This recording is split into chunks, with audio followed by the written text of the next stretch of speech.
Hey guys, again सभी का welcome है वाईडी के एडिटोरियल क्लास में। मैं हूं आपका होस्ट अमन बहल। आप ही की तरह कॉम्पिटिटिव एग्जाम्स का एस्पायरेंट रहा हूं, बैंकिंग और एसएससी का, और आज की डेट में सेंट्रल गवर्नमेंट में एक ऑफिसर हूं। तो जिस तरीके से मैंने इंग्लिश को पढ़ा है उसी तरीके से मैं आपको पढ़ाने की कोशिश करता हूँ, वही तरीका आपके साथ शेयर करता हूँ। तो आज सुबह का फर्स्ट एडिटोरियल उसी तरीके से हमें पढ़ना है, अ सेफ्टी नेट। ये लिखा हुआ है बच्चों को कोविड के बाद में फेल ना किए जाने पे, बच्चों को चाहे वो पास करें एग्जाम को चाहे पास ना करें, आपको कोविड के बाद किसी भी बच्चे को रोकना नहीं है क्लास में, उसको आगे प्रमोट कर देना है। इस बात के ऊपर शुरू करेंगे। सारी ग्रामर सारी वोकैब जो मैं आपके साथ डिस्कस करूंगा इस क्विज पे आप समराइज कर सकते हैं, इस क्विज के ऊपर अप्लाई कर सकते हैं। आप अगर खुद से करेंगे तो आपको मज़ा भी आएगा। वीडियो के लास्ट में मैं इसको लाइव करवाऊंगा क्विज का सोल्यूशन। शुरू करें क्लास को। चलिए आइए कुछ नया सीखते हैं।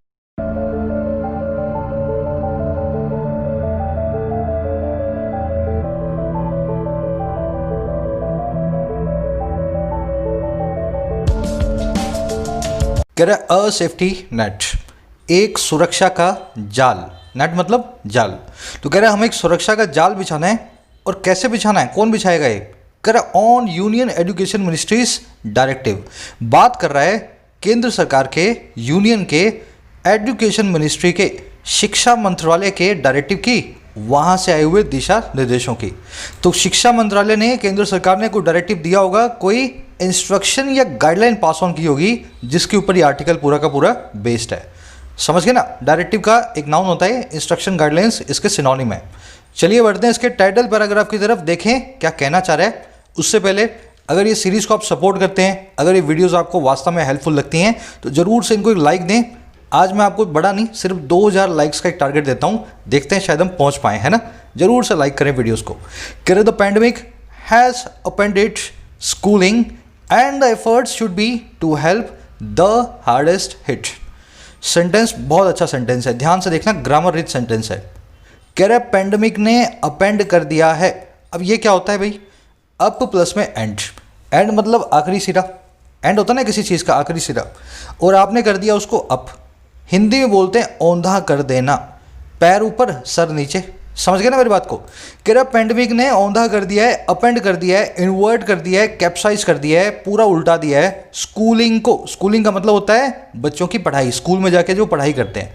कह रहा पूरी तरीके से तहस नहस कर दिया है स्कूलिंग को। और जो हमारा एफर्ट होना चाहिए ना, जो हमारी कोशिशें होनी चाहिए, शुड भी वो होनी चाहिए कि हेल्प करें हम। अच्छा किनको? जो सबसे ज़्यादा हिट हैं, जो सबसे ज़्यादा चोट खाए हुए हैं, जो हार्डेस्ट हिट है। समझ गए सेंटेंस को? तो कह रहा है पेंडेमिक ने तहस नहस कर दिया है, सत्यानाश कर दिया स्कूलिंग का, और हमारा एफर्ट यही होना चाहिए जिन बच्चों को सबसे ज़्यादा चोट पहुंची है ना, गांवों के बच्चे, उनको हम कैसे रेस्क्यू करें, हेल्प करें। अब इस सेंटेंस में आओ देखने वाली चीज़ों को। सब्जेक्ट है आपका पेंडेमिक, वर्ब है उसकी हैज़ अपेंडेड, एंड कंजंक्शन के बाद सब्जेक्ट नंबर 2 है एफर्ट, वर्ब है उसकी शुड बी। सब्जेक्ट वर्ब आप देख रहे हो, मैंने एक्वा ब्लू और पिंक कलर में मार्क कर दिया है पूरे एडिटोरियल की हर लाइन का। आपको बहुत फायदा मिलेगा, सब्जेक्ट वर्ब को पकड़ना सीख लें, मेरे साथ में पकड़ते जाएं, है ना? अब देखने वाले वर्ड्स देखेंगे और ग्रामर देखेंगे। स्कूलिंग एक जीरंड है, वर्ब की आईएनजी फॉर्म सब्जेक्ट या ऑब्जेक्ट का काम करे तो वह कहलाती है जीरंड। यहाँ पे अपेंड किसको किया है? स्कूलिंग को किया है। वर्ड का रिप्लाई करने वाला ये जो जीरंड है, इस वर्ब का ऑब्जेक्ट है, इसलिए कहलाएगा एक जीरंड, है ना? अपेंड मैंने आपको समझा दिया, औंधा कर देना। इसके लिए एक वर्ड है कैप्साइज। ये आप देखोगे अक्सर नावों और शिप्स के साथ में, जब शिप को कैप्साइज होगा ना, उसका मतलब है पूरा शिप, पूरी नाव पलट गई है ना? द हार्डेस्ट हिट, ये है कॉमन प्लूरल नाउन। ये कॉन्सेप्ट मैंने आपको बहुत बार करवाया है ना, ग्रामर सीरीज में भी कर चुके आप कई बार। मैं सबको यहाँ पे 10 सेकंड 20 सेकंड का टाइम दूंगा, आप वीडियो को पॉज करें। तीनों सेंटेंस में, रूल मैंने ऊपर लिख दिया है, तीनों सेंटेंस में मुझे बताएं कैसे, किस वाले ऑप्शन को हमें चूज करना है। मैंने ऑप्शन भी आपको दिया हुआ है, सब लोग कोशिश करें, फिर मैं करवाता हूं। चलिए देखिए, याद रखिए हमेशा, अगर किसी एडजेक्टिव के बाद में नाउन ना हो और उससे पहले द लगाओ तो वो एडजेक्टिव ही नाउन बन जाता है। अगर किसी एडजेक्टिव के बाद में नाउन ना हो और उससे पहले द लगाओ तो वो एडजेक्टिव ही द बन जाता है। और वो एडजेक्टिव किस तरह का नाउन बनता है? वो नाउन बनता है कॉमन प्लूरल नाउन। ये पूरी क्लास को दिखाएगा, पूरी की पूरी क्लास को प्रदर्शित करेगा, इसलिए प्लूरल वर्ब लेगा अपने लिए और कॉमन नाउन कहलाएगा। मैं आपको एग्जाम्पल के साथ समझाता हूँ। द मोस्ट सक्सेसफुल वर्क और वर्क्स हार्ड। यहाँ पे क्या हुआ? सक्सेसफुल एडजेक्टिव है, इसकी सुपरलेटिव डिग्री है मोस्ट, और इसके आगे हमने द लगा रखा है और इतना लिख करके हमने छोड़ रखा है। सक्सेसफुल आदमी, सक्सेसफुल औरत, सक्सेसफुल बिजनेसमैन, सक्सेसफुल गवर्नमेंट, कुछ नहीं लिखा हमने। तो ये द मोस्ट सक्सेसफुल एक कॉमन प्लूरल नाउन है। अगर ये कॉमन प्लूरल नाउन है ना, इसका मतलब है सबसे ज़्यादा सक्सेसफुल लोग, सबसे ज़्यादा कामयाब लोग। अब ये पूरी क्लास को प्रदर्शित करेगा। इसकी वर्ब होगी हमेशा और हमेशा प्लूरल। तो मुझे यहाँ पे वर्क्स नहीं, मुझे लेना है वर्क। बच्चों की तरह समझा रहा हूँ फॉर्मूला। आपको जब भी एडजेक्टिव से पहले द लिखा हुआ मिल जाए और बाद में नाउन ना मिले तो उस एडजेक्टिव को नाउन मान लेना, और वो कॉमन प्लूरल नाउन होगा, पूरी क्लास को प्रदर्शित करेगा। द मोस्ट सक्सेसफुल बताता है सबसे ज़्यादा कामयाब लोगों को, ठीक है, पूरी क्लास को। अगला देखो, the hardest hit. The hardest hit, देखो हिट मतलब चोट खाया हुआ, हार्डेस्ट मतलब सबसे ज़्यादा। इसके आगे कोई नाउन है नहीं, तो ये बन गया common plural noun. The hardest hit, सबसे ज़्यादा चोट खायों को जरूरत है मदद की, सबसे ज़्यादा चोट खायों को जरूरत है मदद की। अगेन यहाँ पे वर्ब लेनी है प्लूरल, क्योंकि कॉमन प्लूरल नाउन है, पूरी क्लास को दिखाता है। थर्ड सेंटेंस एक्सेप्शन है, मैंने आपको जो बताया उसी का एक्सटेंशन है। The hardest hit country need or needs the help of IMF। अब यहाँ पे हार्डेस्ट हिट लिखा हुआ है, हार्डेस्ट हिट लिखा हुआ है, लेकिन इसके बाद में एक नाउन भी आया हुआ है। अब ये कॉमन प्लूरल नाउन नहीं है, ये एक एडजेक्टिव है, एक नाउन से पहले रखा हुआ। इस केस में जो वर्ब आएगी ना, वो प्लूरल नहीं आएगी, बल्कि वो आएगी जो नाउन के हिसाब से आनी चाहिए। नाउन सिंगुलर है तो वर्ब नीड्स आएगी, ठीक है। तो यहाँ पे मैं नीड नहीं रखूँगा, नीड्स लगाऊंगा। साथ में ये थर्ड वाला सेंटेंस इसलिए लिखा क्योंकि आप क्या है, बाद में द देखते हो, एडजेक्टिव देखते हो, समझ तो बन गया। ये ऐसा नहीं बनेगा मेरे भाई, बाद में नाउन अगर हुआ तो ये कॉमन प्लूरल नाउन नहीं है। चलिए आगे बढ़ते हैं। एक समरी मैं आपको दे देता हूँ किस बारे में लिखा हुआ है। बट उससे पहले ये जो मैं आपको सब कॉन्सेप्ट समझाता हूँ ना ग्रामर के, सारे के सारे शुरू से लास्ट तक, ये हमने एक सीरीज में कवर किए हुए हैं, basic to advance for SSC and banks. अगर आप SSC, बैंक्स, इवन रेलवेज और UPSC के स्टूडेंट भी हैं तो आप इस सीरीज़ को फॉलो करें, जो कि आपको मिलेगी चैनल के होम पेज पे। होम पेज पे जाएं, complete English grammar for all competitive exams by YT। इस सीरीज़ के अंदर बेसिक से एडवांस तक हर ग्रामर रूल को सिस्टमेटिकली आपको समझाया गया है ना। आज से शुरू करें, 2 वीक में आपकी स्ट्रगल पूरी हो जाएगी इंग्लिश में, अगर इस सीरीज़ को आपने फॉलो किया। इसी के नीचे मिलेगी आपको प्रीमियम कॉन्टेंट की सीरीज़, एक बैंकिंग की प्लेलिस्ट, एक SSC की। दोनों में 50-50 वीडियोस हैं, और मैंने आपको बताया कैसे आपको बैंक और SSC के पेपर को सोल्व करना है ना, कैसे मार्क्स स्कोर करने हैं। दोनों प्लेलिस्ट को देखने के लिए आप मेंबर बन सकते हैं। ज्वाइन बटन पे प्रेस करेंगे, आपको मेंबरशिप का कंट्रीब्यूशन देना है और इस मेंबरशिप को ज्वाइन करना है।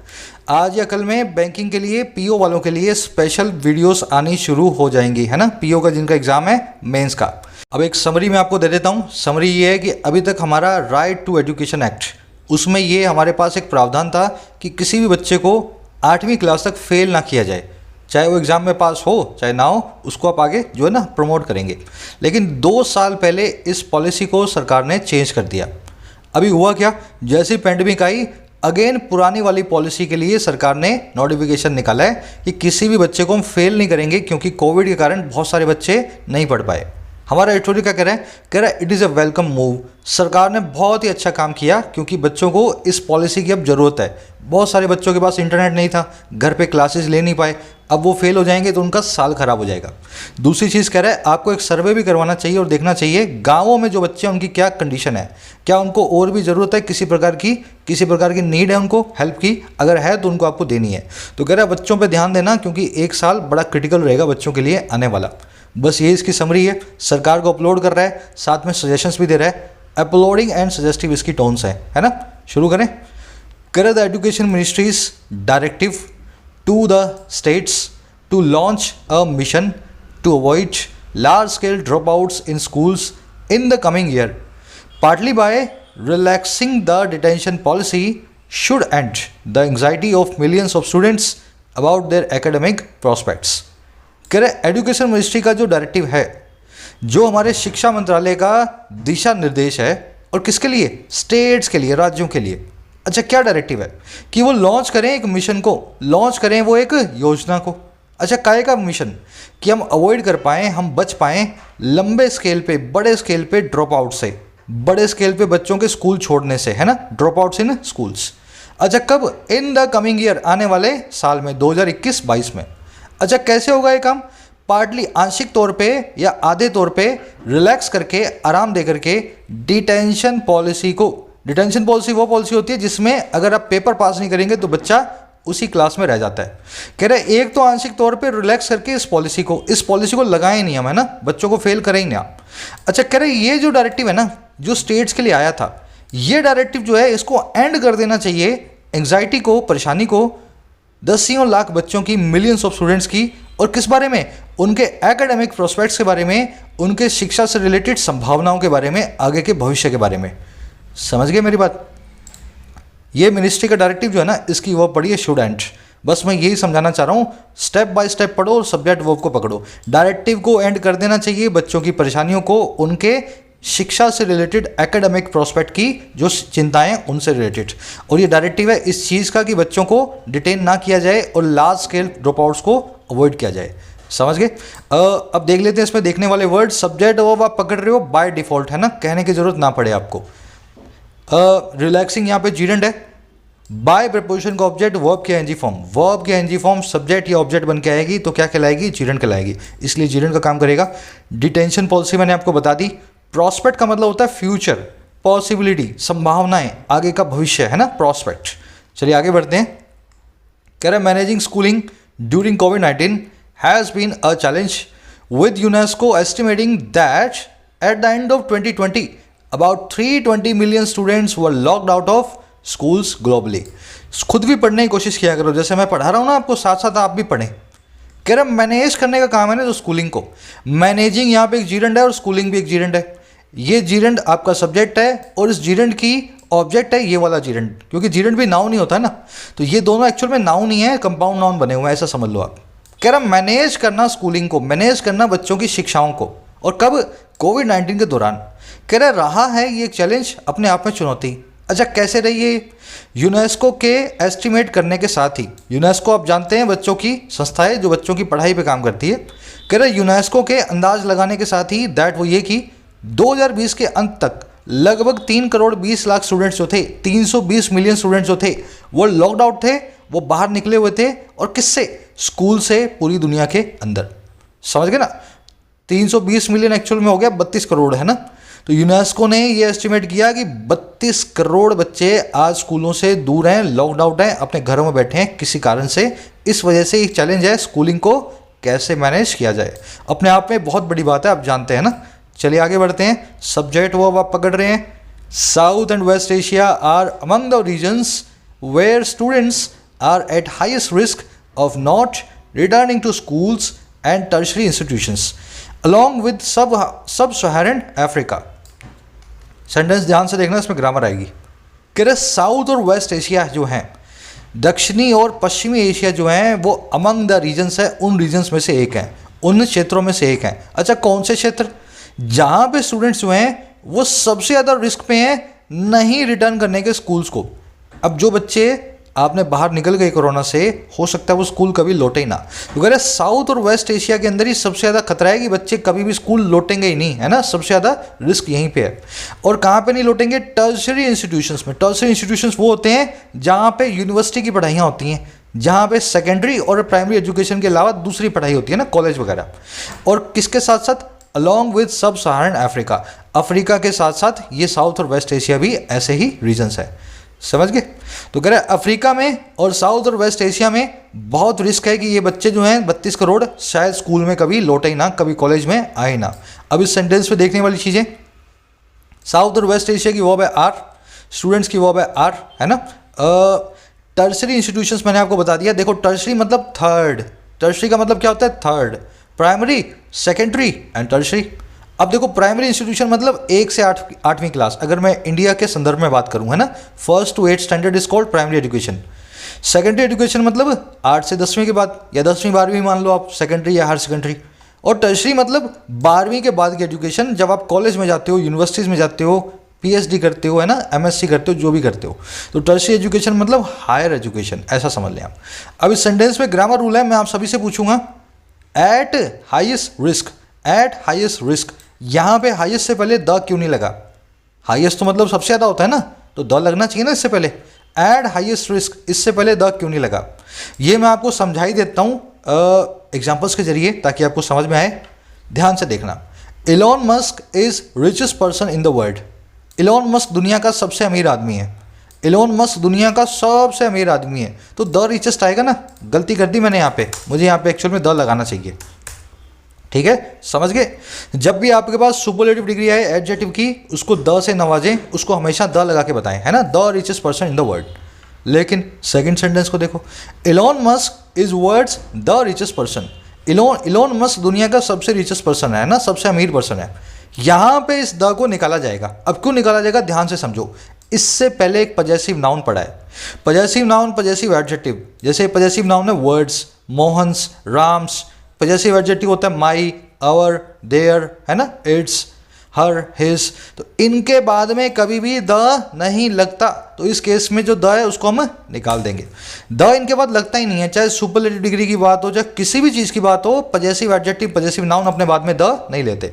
तो इस केस में मैं क्या करूँगा, द रिचेस्ट के आगे से द निकाल के इसको लिख दूंगा रिचेस्ट। अब ये सही है, इसमें द लगाने की जरूरत नहीं है। तीसरा देखो, मानवी is my the best friend.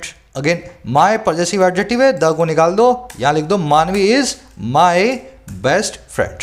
समझ गए। अब देखो, एट हाईएस्ट रिस्क, इस केस में ये वाला रूल अप्लाई नहीं हो रहा। यहाँ पे कोई वर्ड्स नहीं आ रहा, कोई माई नहीं आ रहा, कोई हर नहीं आ रहा, फिर भी हमने यहाँ पे द को नहीं लगाया। तो ध्यान रखें, ये तीन फ्रेज है इंग्लिश में, at high risk, at higher risk, at highest risk.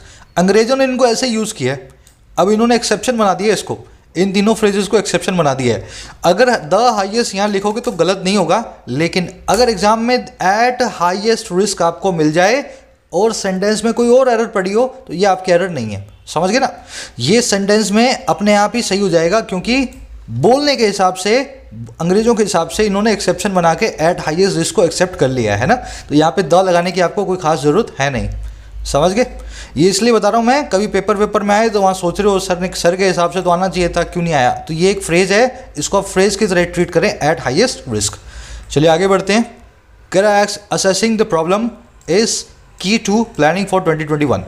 Assess करना, प्रॉब्लम को जायजा लेना इस पूरी समस्या का, वो बड़ा ही की है, बड़ा ही इंपॉर्टेंट है। और क्या प्लानिंग के लिए 2020-21 की, तो 21 की प्लानिंग में इस प्रॉब्लम का जायजा लेना बड़ा ही जरूरी काम है। अगेन आप सभी से सवाल है, की टू के बाद में वर्ब की आईएनजी फॉर्म कैसे आई। टू के बाद में वर्ब की फर्स्ट फॉर्म आती है, आपको पता है, ये बनता है टू इन्फिनेटिव। लेकिन इस केस में टू के बाद में वर्ब की आईएनजी फॉर्म पड़ी है, तो सोच के बताएं मुझे क्यों आईएनजी फॉर्म लगी है, फिर मैं आपको पूरा फॉर्मूला दिखा देता हूँ। चलिए, अलग से ले लिया मैंने और आज बड़ा बना दिया इस लिस्ट को। ये आप सभी के सभी फ्रेज देख रहे हो ना, 25-26, इनके बाद में क्या आता है, इनके बाद में आती है वर्ब की आईएनजी फॉर्म। टू लगा हुआ है, लेकिन फिर भी आपको अपोज टू इसके बाद में वर्ब की आईएनजी फॉर्म लगानी है या नाउन लगाना है, कभी भी वर्ब की फर्स्ट फॉर्म नहीं आएगी। इन 26 फ्रेजेस को घोट के पी जाएं, बार बार इन्हीं में से सवाल बनते हैं, इन्हीं में से आपको जवाब देने हैं। ये 26 फ्रेज के बाद कभी भी वर्ब की फर्स्ट फॉर्म यूज़ नहीं होगी। यूज टू की तरफ खास ध्यान देना, इसमें अगर पहले is am are was were पढ़ा हो तभी इसके बाद में वर्ब की आईएनजी फॉर्म आएगी।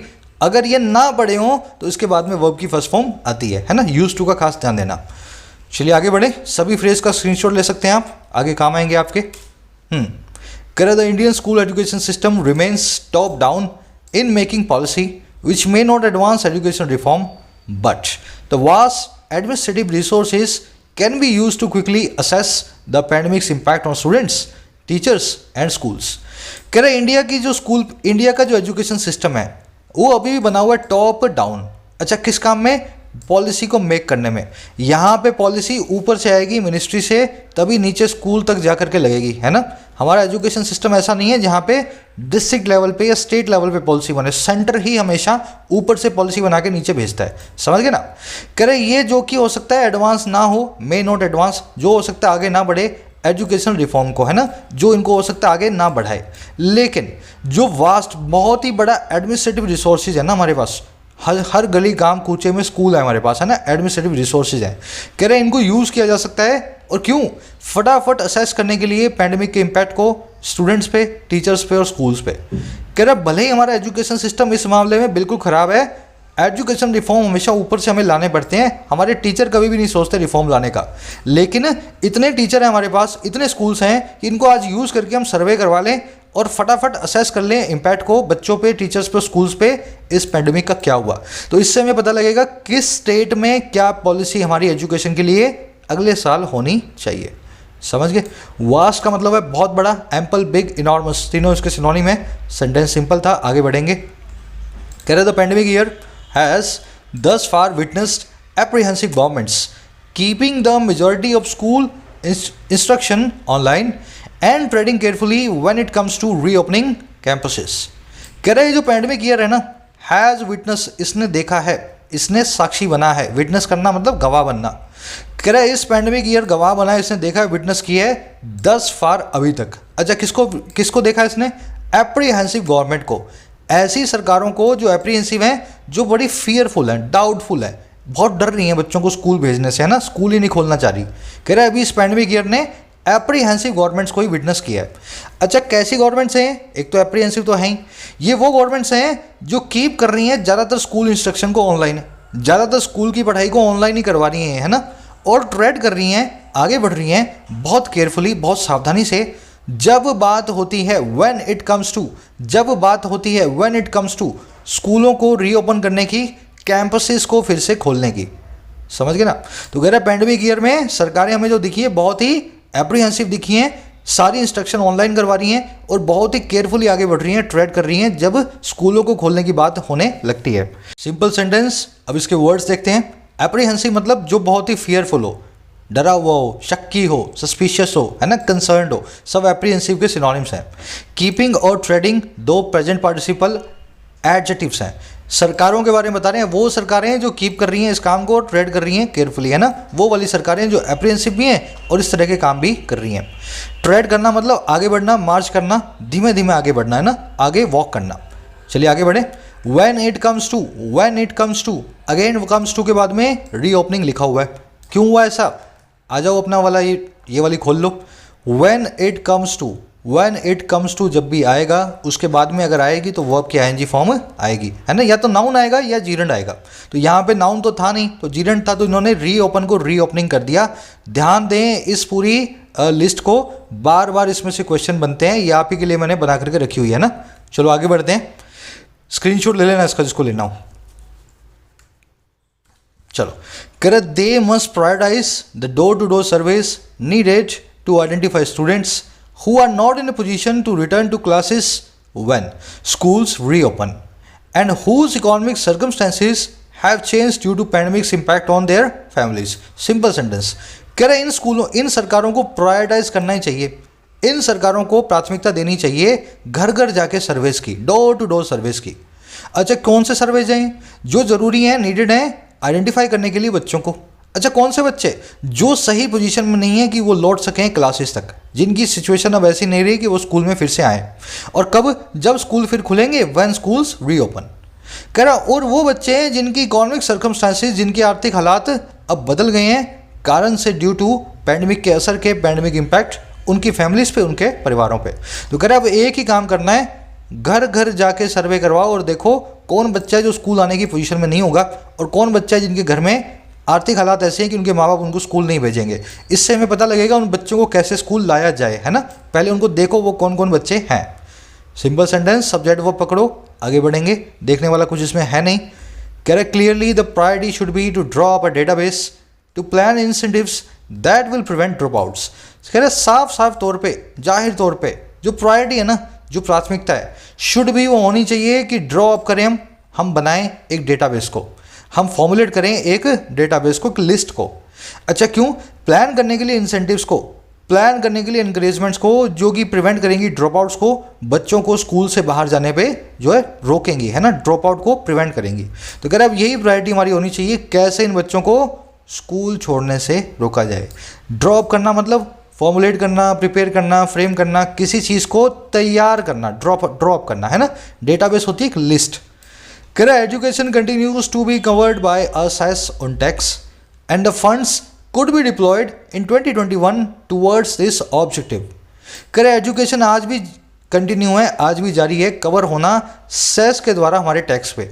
अगर आप इनकम टैक्स पेयर हो तो आपके इनकम टैक्स के ऊपर सरकार एक और टैक्स लगाती है। आपने 100 रुपये दिए ना, तो 3 रुपये और लेगी आपसे, 103 रुपये लेगी, 3 रुपये लेगी एजुकेशन सेस के, है ना। मुझे अच्छे से परसेंटेज याद नहीं है, शायद 3% ही है।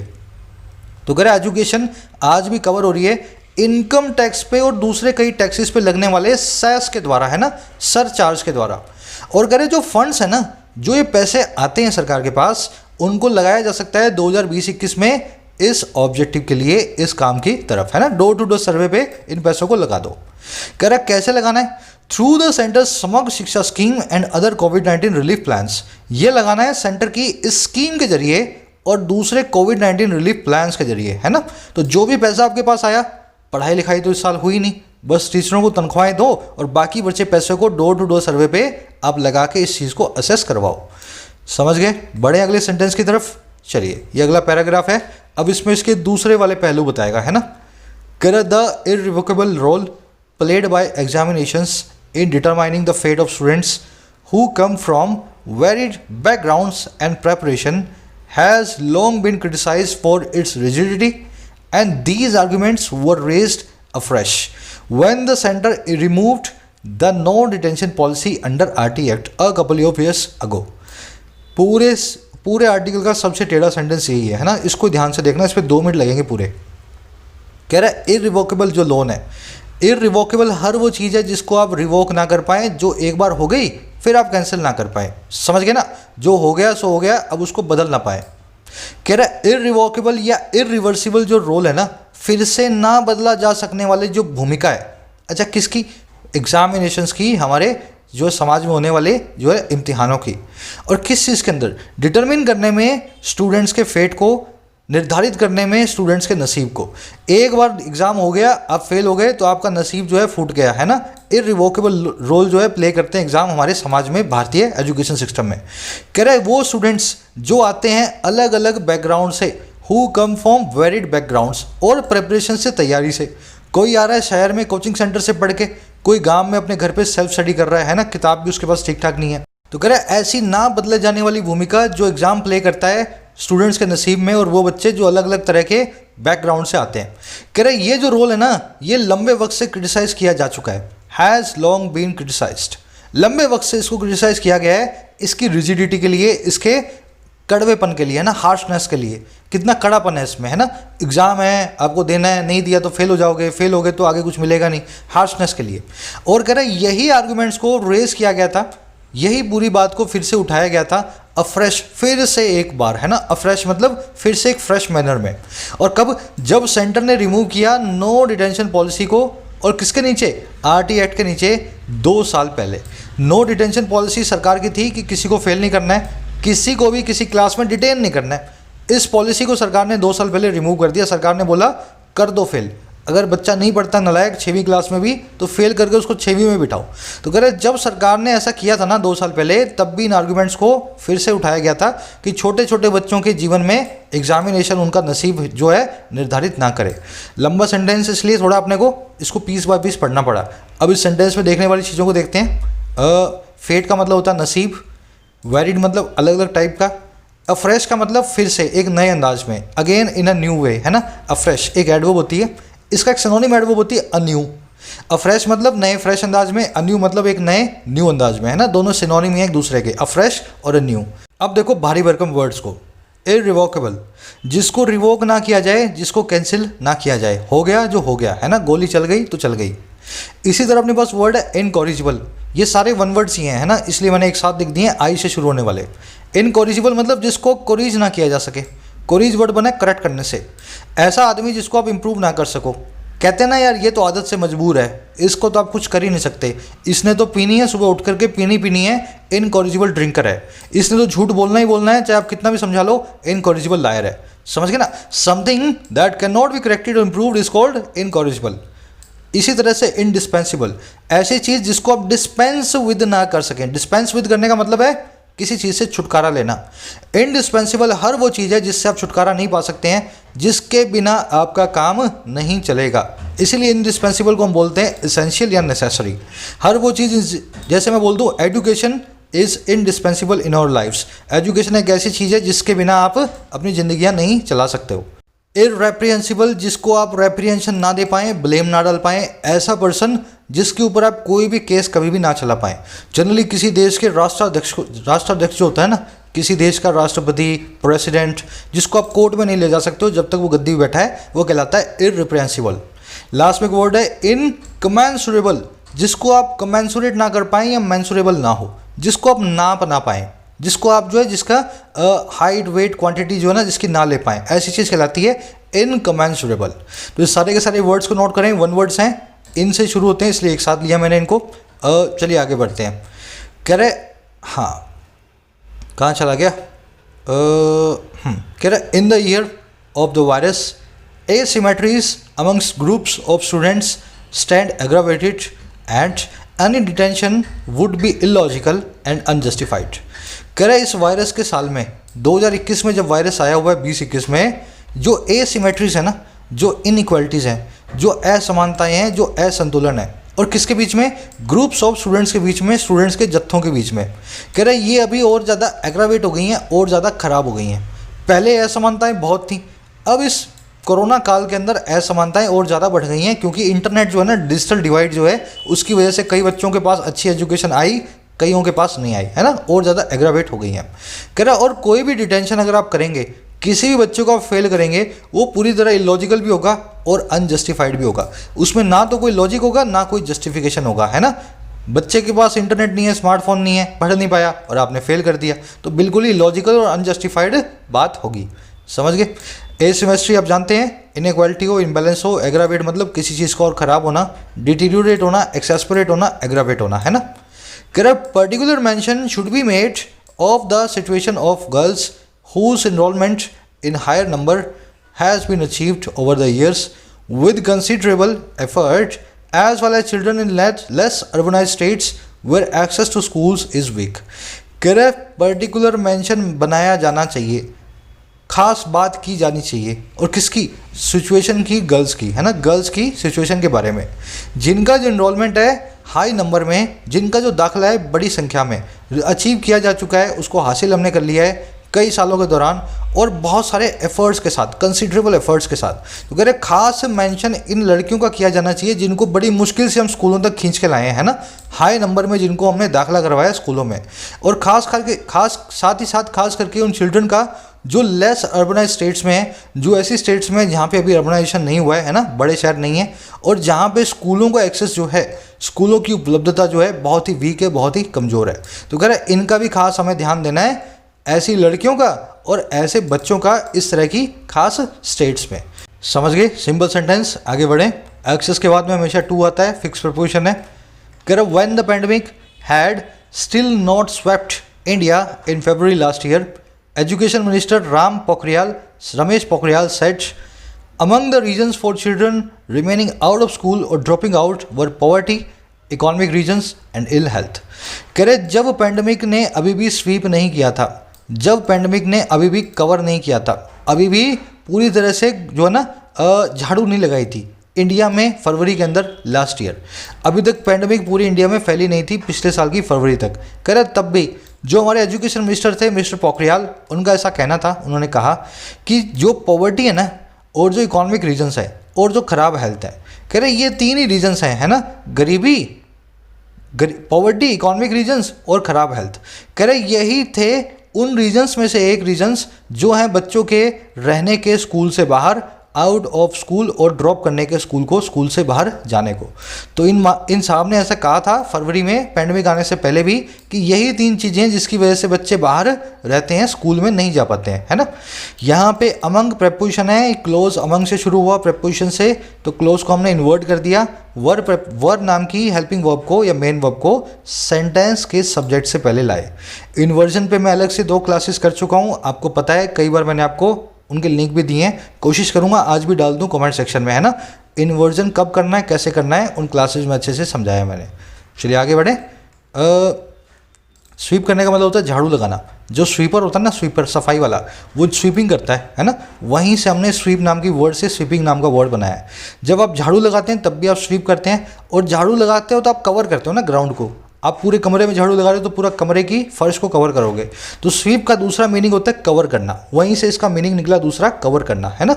चलिए, कह रहा the economic factors have over the past dozen months been accelerated by COVID-19, while the digital divide witnessed in online education became an unprecedented cause of deprivation। कह रहे इकोनॉमिक फैक्टर्स ने ना पिछले 5 डजन मंथ्स के दौरान, पिछले 12 महीनों के दौरान एक्सेसरबेट किया है, वो और ज़्यादा जो है कमज़ोर बने हैं और ज़्यादा ख़राब बने हैं। और किसके द्वारा? कोविड-19 के द्वारा। एजुकेशन मिनिस्टर तो कोरोना से पहले ही कह रहे थे कि इकोनॉमिक फैक्टर्स के कारण बच्चे नहीं आते स्कूल। कह रहे कोरोना काल में तो इकोनॉमिक फैक्टर्स और ज़्यादा खराब हो गए, एक्सेसरबेट हो गए। और कैसे हुए? कह रहे जबकि जो डिजिटल डिवाइड है, जो इंटरनेट की तरफ समान उपलब्धता नहीं है हमारे पास, है ना, एक्सेस इंटरनेट का नहीं है, जो विटनेस भी किया गया ऑनलाइन एजुकेशन में, ये डिजिटल डिवाइड बन गई एक अनप्रेसिडेंटेड कोज, एक ऐसा कोज, ऐसा कारण जो अभूतपूर्व है, जिसकी कोई मिसाल नहीं है। और किसका कोज है? डेप्रावेशन का, बच्चों के वंचित होने का, बच्चों के बिना एजुकेशन के रहने का। समझ गए ना? तो इकोनॉमिक फैक्टर्स जो हैं पिछले 12 महीने में और ख़राब ही हुए हैं। और डिजिटल डिवाइड जो है ये बन गई है सबसे बड़ा कारण इस डेप्रावेशन का। डेप्रावेशन वर्ड को नोट करें। जब आप डिप्राइव्ड होते हैं तो वंचित होते हैं किसी चीज़ से। When you are deprived of something, आपके पास वो चीज़ नहीं है ना, होनी चाहिए पर फिर भी आपके पास नहीं है। डेप्रावेशन वही होता है, वंचन। डिवेस्टमेंट बोल दो, स्ट्रिपिंग बोल दो, किसी चीज़ के बिना रहने की अवस्था बोल दो, है ना। अनप्रेसिडेंटेड आप जानते हैं, जिसकी कोई मिसाल ना हो, जिसका कोई प्रेसिडेंट ना हो, है ना, अभूतपूर्व। कह more over vaccination can not cover the bulk of population quickly and education can possibly achieve a semblance of normality only well into the next academic year. कह रहे इससे भी ऊपर वैक्सीनेशन कवर नहीं कर सकता। वैक्सीनेशन सबको अपने दायरे में नहीं ले सकता, बल्क ऑफ पॉपुलेशन को, सारी ज़्यादातर पॉपुलेशन को फटाफट, है ना, क्विकली। बल्क मतलब मोटा सा हिस्सा। तो ऐसा नहीं है 130 में से 80 करोड़ पॉपुलेशन जो है आज ही वैक्सीनेट हो जाएगी। कह रहा है वैक्सीनेशन नहीं कर सकता इस काम को। और जो एजुकेशन है ना, वही अचीव कर सकती है पॉसिबली एक सेम्बलेंस ऑफ नॉर्मेलिटी को। और कब? Well into next academic year, अगले साल के जो है एकेडमिक ईयर के दौरान।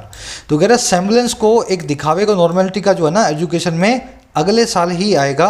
और वैक्सीनेशन जो है इस साल सबको कवर नहीं कर पाएगा। समझ गए? सेम्बलेंस का मतलब होता है अपीयरेंस, है ना, किसी चीज़ का दिखावा। प्रिटेंस बोल दो, फीलिंग बोल दो। इसके लिए एक वर्ड होता है अपने पास, फुसाड। इसको फैकेड देखने में बोलते हैं, फैकेड, है ना। इसका मतलब होता है मुखोटा, दिखावे का मुखोटा, मुखोटा बोल दूँ, पर इसको बोला जाता है फुसाड, है ना, फुसाड। चलिए आगे बढ़ते हैं। फ्रेंच वर्ड है। कह this is the time to create a safety net for education letting no student fall through. कह रहा वक्त आ गया कि हम क्रिएट करें एक सेफ्टी नेट को एजुकेशन के लिए, बच्चों के लिए एक सुरक्षा के जाले को क्रिएट करें। और कैसे करना है इस काम को? लेट करते हुए, इजाज़त देते हुए किसी भी स्टूडेंट को फॉल थ्रू ना होने की। इस सेफ्टी नेट में से एक भी बच्चा पार ना जाके ना गिरे, एक भी बच्चा ड्रॉप आउट ना हो। जो पहले स्कूल में जा रहे थे वो आज फिर से स्कूल में आए, ऐसा सेफ्टी नेट हमें तैयार करना है। लेटिंग यहाँ पे प्रेजेंट पार्टिसिपल साइमल्टेनियस एक्शन, लेकिन अगेन लेट के बाद में अगर ऑब्जेक्ट आ जाए, लेट, बिड और हेल्प के बाद में अगर ऑब्जेक्ट आ जाए, जैसे नो स्टूडेंट यहाँ है, तो उस केस में आपको उसके बाद में बेयर इन्फिनिटिव यूज़ करना है, कभी भी टू इन्फिनिटिव यूज़ नहीं करना। तो लेटिंग नो स्टूडेंट फॉल लिखा है, ना कि लेटिंग नो स्टूडेंट टू फॉल, है ना। अब वक्त है अपने क्विज का। जिन्होंने लाइक नहीं दिया जरूर से वीडियो को लाइक दें। क्विज बहुत ही सिंपल है आज का। पहले थर्ड क्वेश्चन करेंगे। Which of the following is similar to the word indispensable. इनमें से कौन सा वर्ड इनडिस्पेंसिबल का सिमिलर वर्ड है? सभी वर्ड्स को हम देख लेते हैं। इरिवोकेबल, जिसको बदला ना जा सके। फुसैड या फैकेड बोलने में आता है, फुसैड, है ना। फैकेड या फुसैड का मतलब होता है मुखौटा या दिखावा। इनकमेंसुरेबल, जिसको कमेंसुरेट ना किया जा सके, जिसको नापा ना जा सके, है ना, तोला ना जा सके। इररेप्रेंसिबल मतलब जिसके ऊपर कोई ब्लेम आप ना डाल सको, जिसको किसी कोर्ट कचहरी में ना खींच के ले जा सको। नेसेसरी मतलब जो बहुत ज़रूरी हो। इंडिस्पेंसिबल हो, बहुत ही इसेंशियल हो ना, जिसके बिना काम ना चले। तो ई आपका आंसर है, ई आपका आंसर है ना। इसको मैं कलर दे देता हूँ, ग्रीन कलर। अब अपने फर्स्ट वाला देखते हैं। द वर्ड्स मोस्ट या द मोस्ट जो भी आप लगाओगे, अनफॉर्चुनेट, इज या are, the stateless, who, don't या does not possess citizenship of any country. दुनिया के सबसे ज़्यादा अनफॉर्चुनेट वो लोग हैं, दुनिया के सबसे ज़्यादा अभागे वो लोग हैं जो कि स्टेटलेस हैं। और वो लोग हैं स्टेटलेस जो पोजेस नहीं करते हैं किसी भी कंट्री की जो है ना सिटीजनशिप को, किसी भी देश की नागरिकता जिनके पास नहीं है। अब सबसे पहले क्या चीज़ देखनी है हमें? वर्ड्स के बाद में द तो आ नहीं सकता। पजेसिव एडजेक्टिव, पजेसिव नाउन अपने बाद में द लेंगे नहीं, तो द नहीं लेंगे तो बी तो आपका आंसर नहीं है। इतना तो क्लियर हो गया। मैं एलिमिनेट कर रहा हूँ, बी तो आपका आंसर नहीं है ना। ए सी डी में से एक हो सकता है। अब देखो the words most unfortunate, the words most unfortunate, बाद में कोई नाउन तो आ नहीं रहा, तो मतलब ये बन गया द प्लस में अनफॉर्चुनेट, मतलब बन गया एक कॉमन प्लूरल नाउन। अब इसकी वर्ब कैसी आएगी, वर्ब आएगी प्लूरल। अगर इसकी वर्ब प्लूरल आएगी तो डी भी तुम्हारा आंसर नहीं है। मोस्ट अनफॉर्चुनेट मतलब सबसे अभागे, सबसे अभागे पूरी क्लास को बताएगा, पूरी क्लास होगी प्लूरल से डिनोट, तो आर आएगी आपकी वर्ब। अब देखो हु के बाद में एक वर्ब चाहिए हमें स्टेटलेस, द स्टेटलेस के लिए इसका एंटीसीडेंट है द स्टेटलेस। अगर प्रोनाउन का रिलेटिव प्रोनाउन का एंटीसीडेंट प्लूरल हो, द स्टेटलेस एक कॉमन प्लूरल नाउन है अगेन, है ना। स्टेटलेस मतलब जिसकी कोई स्टेट ना हो, दो लगा के कॉमन प्लूरल नाउन। अगर ये इसका एंटीसीडेंट है तो वर्ब होगी इसके हिसाब से, ये वर्ब लेगा plural. Again common plural noun हमेशा प्लूरल वर्ब लेते हैं, तो इस हिसाब से मुझे डज नॉट नहीं डोंट को चूज करना है, सी मेरा आंसर है। तो ए बी डी तीनों गलत इनकरेक्ट है, सी मेरा जो है करेक्ट आंसर है। अब ये सेकंड वाला थोड़ा ट्रिकी है, इसमें हमें एरर्स को सही करना है, दो एरर्स हैं। Many of our freedom fighters use to believing that in order to attaining Swaraj the only choice one had was to take up arms.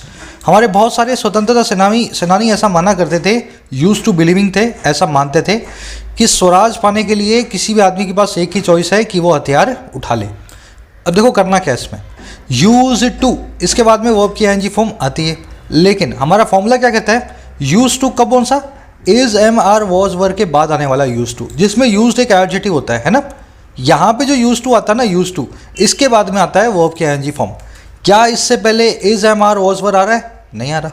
यहाँ पे यूज टू मेन वर्ब है, अगर ये मेन वर्ब है तो यहाँ पे बिलीविंग नहीं बिलीव आएगा, समझ गए ना।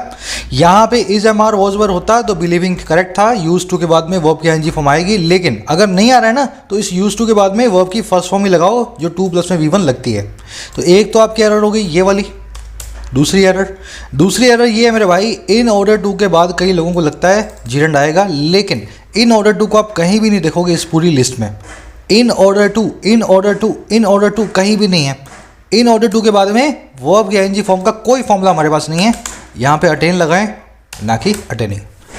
समझ गए होंगे आई थिंक। चलिए मुलाकात लूँगा कल की वीडियो में, शाम में शॉर्ट्स आ रही हैं, सुबह शाम में आज फिर डालूंगा। शॉर्ट्स को फॉलो करें, 1 मिनट की वीडियो होती है जिसमें मैं आपको एक है ना कोई भी इडियम, कोई भी फ्रेज, कोई भी ग्रामर रूल बताता हूँ, जरूर से उनको फॉलो करें फटाफट अपनी क्विक प्रिपरेशन के लिए। तब तक के लिए साइनिंग आउट।